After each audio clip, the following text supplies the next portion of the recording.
সম্পর্ক নষ্ট করতে না চাইলেই 12টি কথা শেষ পর্যন্ত শুনে যান। অনেকে আছেন একটা মানুষকে নিজের জীবনের চাইতেও বেশি ভালোবাসেন, কিন্তু আপনারা নিজেও বুঝতে পারছেন না আপনাদের এই ছোট ছোট 12টা ভুলের কারণে আপনাদের সুন্দর সম্পর্কটা নষ্ট হয়ে যাচ্ছে। তাই সম্পর্ক নষ্ট করতে না চাইলে এই 12টি কথা মনোযোগ সহকারে শুনে যান, না হলে আপনাকে একটা সময় অনেক আফসোস করতে হবে। নাম্বার 1, আপনি যাকে ভালোবাসেন তাকে কখনো আপনি সন্দেহ করবেন না, তাকে তার মতো করে ছেড়ে দিন। কারণ কোনো একজন কবি বলেছেন, তুমি যাকে ভালোবাসো তাকে মুক্ত আকাশে পাখির মতো উঠতে দাও। সে যদি তোমাকে মন থেকে ভালোবেসে থাকে তাহলে সে পুরো আকাশ ঘুরে তোমার কাছেই আসবে।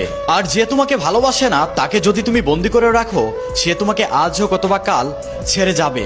সুতরাং ভালোবাসার মানুষটাকে কখনো সন্দেহ করবেন না, তাকে তার মতো করে ছেড়ে দিবেন। নাম্বার 2, 90% সম্পর্ক নষ্ট হয়ে যায় একমাত্র সন্দেহের কারণে। সন্দেহের কিছু ধাপ